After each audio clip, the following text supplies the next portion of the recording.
22장 6절부터 21절.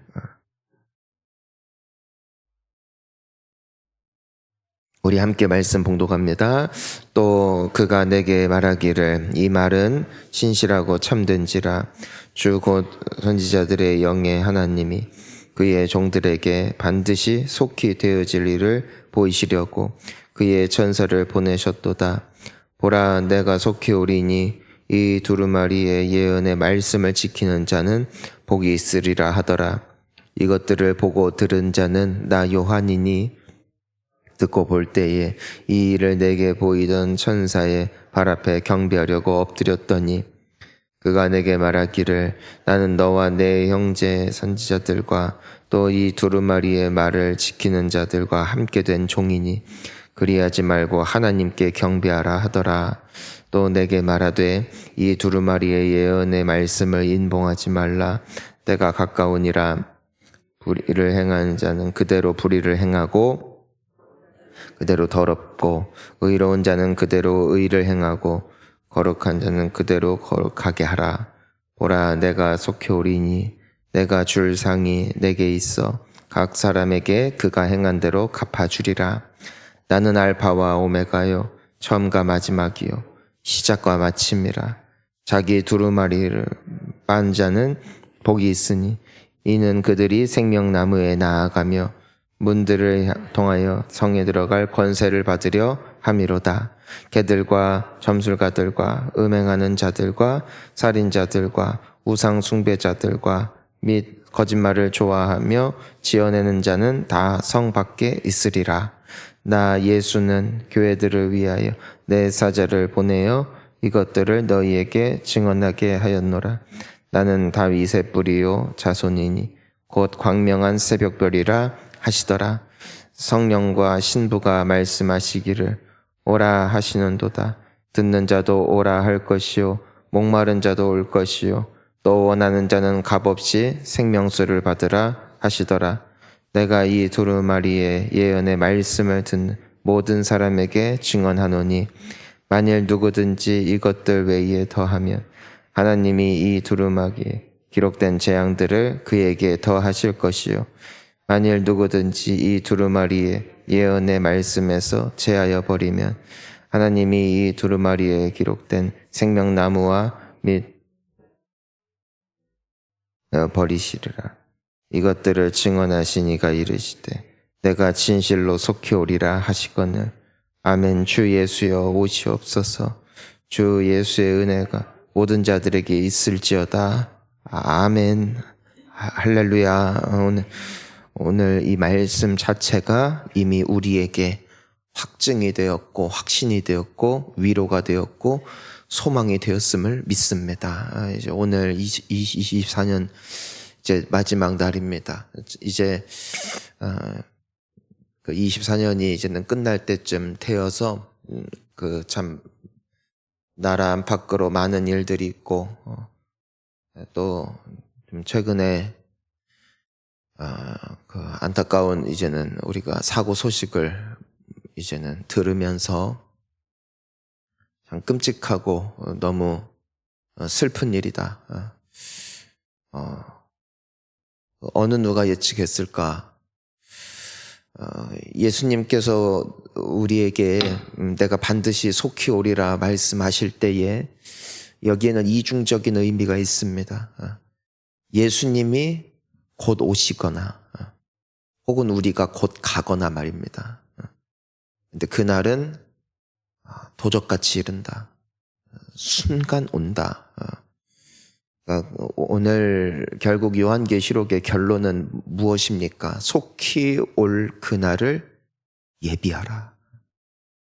그날을 준비하라. 왜냐하면 그날이 언제 올지 아무도 알 수 없다는 것 아니겠습니까? 그러니까 너무 이젠 우리가 매 순간을 겁먹으면서 살 필요는 없겠지만 우리에게 경각심을 가져다주는 사건인 것이죠.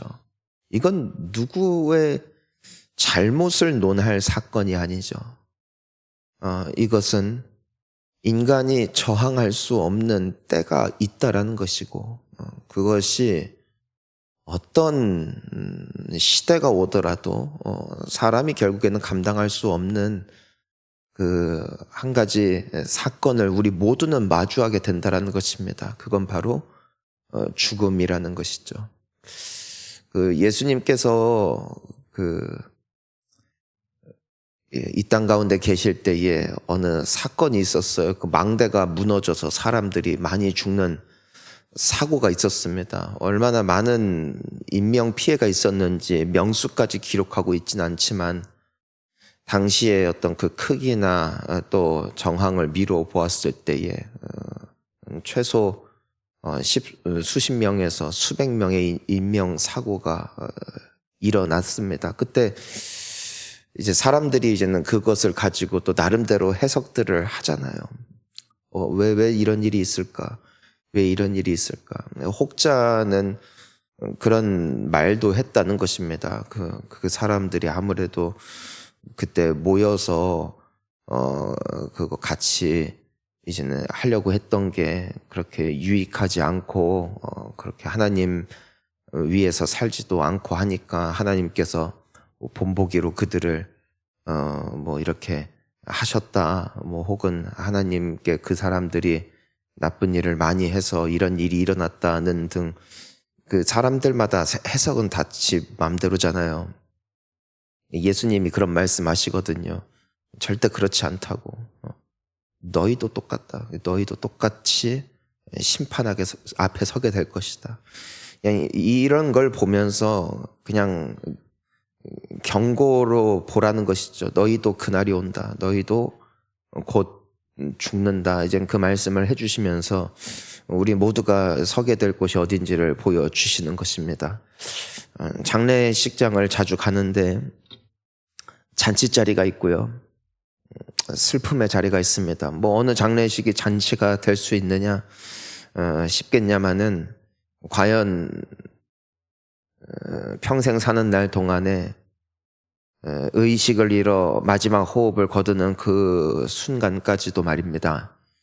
얼마나 기도를 했는지 무의식 중에서도 기도를 하고 그 요양병원에서 말입니다. 그 치매에 걸리신 노인들이 평소에는 아무것도 기억 못하고 헛소리를 해대는데 이상하게도 기도할 시간만 되면은 그 습관적으로 알람을 울리고 그리고 그 시간만 되면은 너무나 또렷하고 명료한 기억력을 가지고 주기도문을 외우며 하나님 앞에 교회와 나라와 민족과 가족들을 위해서 기도하는 어르신들 말입니다. 즉 그러니까 그들이 의식을 가지고 기도한다기보다도 평생토록 기도했던 습관이 그 무의식에까지도 사무쳐서 마지막까지 선지자적 안나 같은 기도를 올려드리다가 어느 날 호련히 주님께서 부르시는 사람들 말입니다. 그분들 장례식장에 가면은 겸손해지고 부끄러워지고 너무 멋있고 너무 아름답습니다.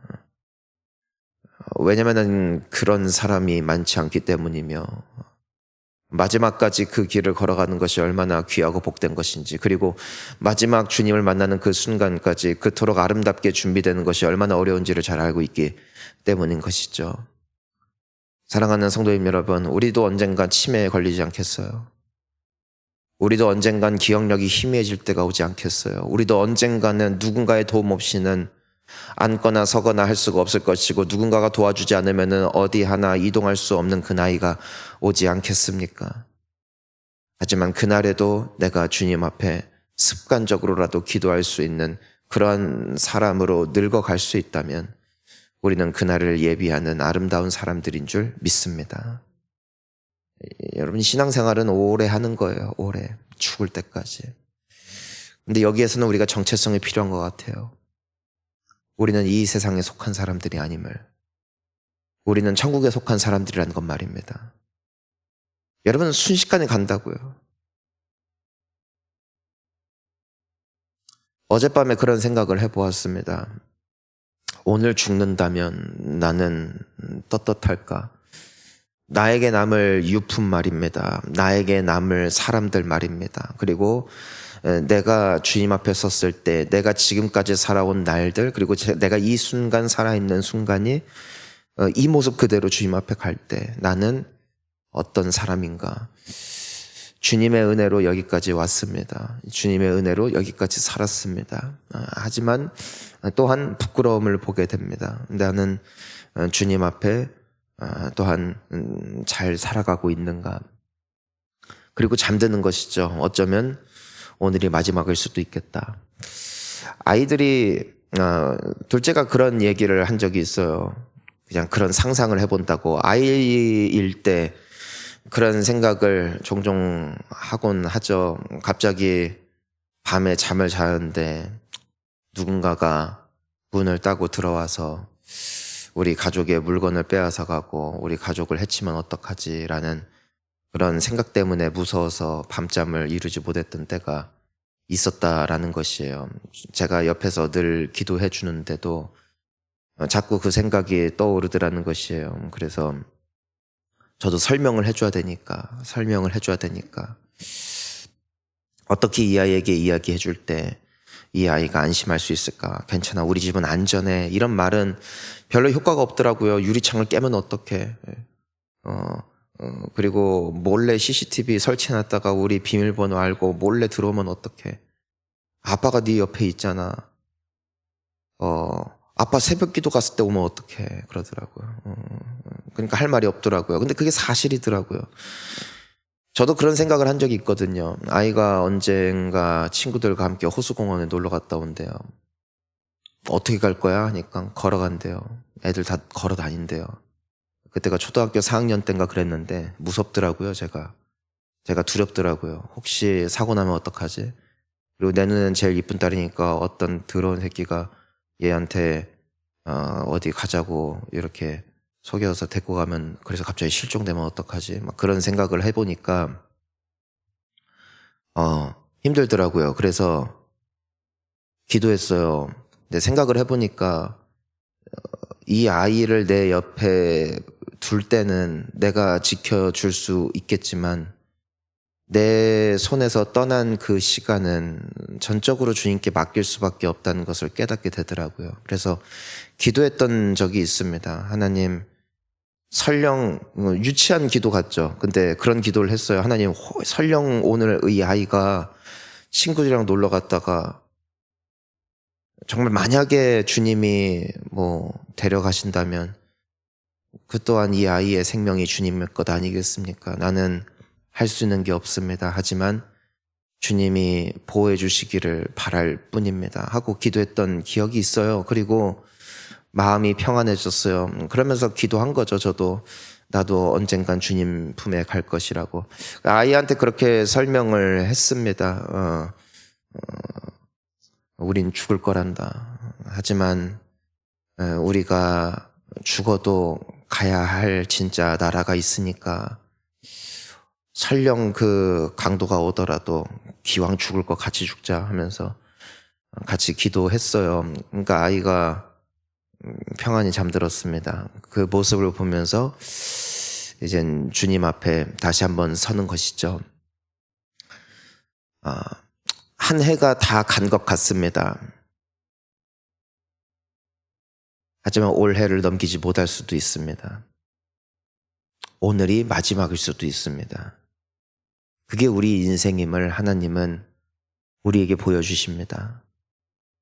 기도하러 그럼에도 나온 여러분이 지금 이 순간 믿음을 지키며 주님 앞에 나아가려고 몸부림치는 그 열심이 아직까지 남아있는 여러분이 주 안에서 복된 분들인 줄 믿습니다. 아무쪼록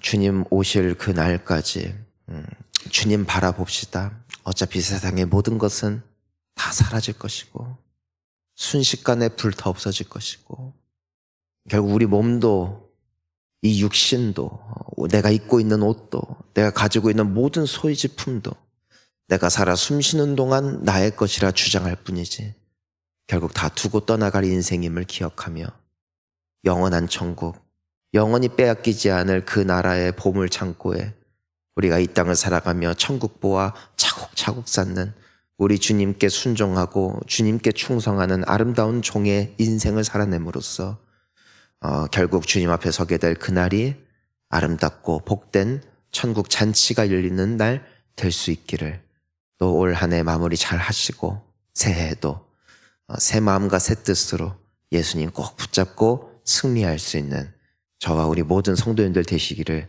예수님 이름으로 축복합니다. 함께 기도하시겠습니다.